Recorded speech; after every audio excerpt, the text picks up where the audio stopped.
Magandang araw! Kamusta kayong lahat? Ngayon, ibabahagi namin sa inyo ang likas na yaman at kultura ng Malaysia.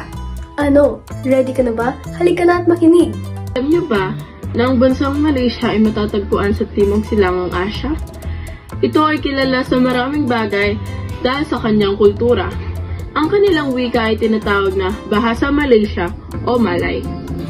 Ginagamit ito sa pamahalaan, edukasyon, media, at mga opisyal na dokumento. Trivia time! Alam niyo ba na ang Petronas Twin Tower ay matatagpuan sa Kuala Lumpur? Ito ay dating pinakamataas na kambal na gusali sa mundo at mayroon itong taas na 452 metro. Ngayon, dumako naman tayo sa kanilang kultura at tradisyon. Ang kulturang Malaysian ay isang makulay na talo ng Malay, Chinese, Indian at katutubong tradisyon. Kilala ito sa iba't ibang pinagmulan, mabuting pakikitungo, pagbibigay din sa paggalang at pagkakaisa. Trivia time! Alam mo ba na ang pambansang awit na Negarako ay nangangahulugang aking bansa sa Filipino? Ito ay isang liriko na sumasalamin sa pagmamahal nila sa sariling bayan. Halika at alamin mo ang isang makapangyarihang kwento na pinamagatang ang ikatlong baitang.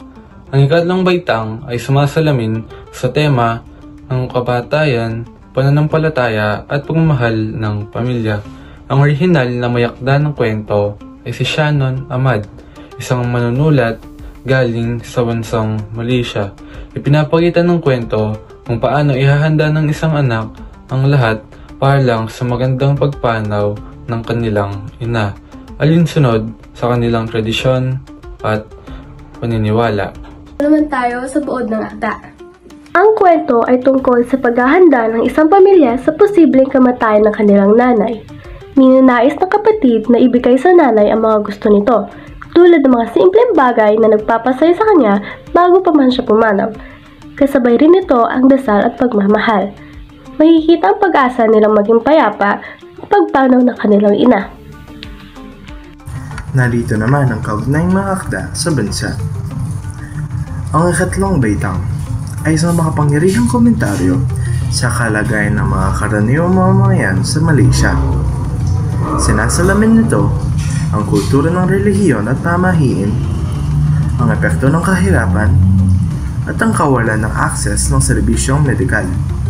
Sa dulo, ipinapakita ang akda na ang tunay na pagbabago ay hindi laging dumarating sa inaasahang paraan, kundi sa malalim na pag-unawa sa sarili at sa realidad ng buhay. At syempre, hindi magpapahuli ang kahalagahan ng akda sa lipunan. Bakit nga ba mahalaga ang akdang ito? Ang kwento na ito ay nagbibigay ng pagkakataon sa mga mambabasa na magnilay tungkol sa mga mahalagang tanong sa buhay at kamatayan na maaaring magkaroon ng epekto sa kanilang pag-unawa, sa kanilang sarili at sa kanilang paligid. Talagang kamangha-mangha ang Malaysia. Mula sa makulay nitong lungsod at kultura, hanggang sa makabayang kwento na nagpapakilala sa ating siyentipikong larangan ng damdamin. At kung nagustuhan nyo ang kombinasyon ng kultura at kwentong ito, huwag niyong kalimutan mag-like, share at mag-subscribe. Mag-comment na rin kayo kung may iba pa kayong gustong tema o akdang i-feature natin. Hanggang sa muli, paalam!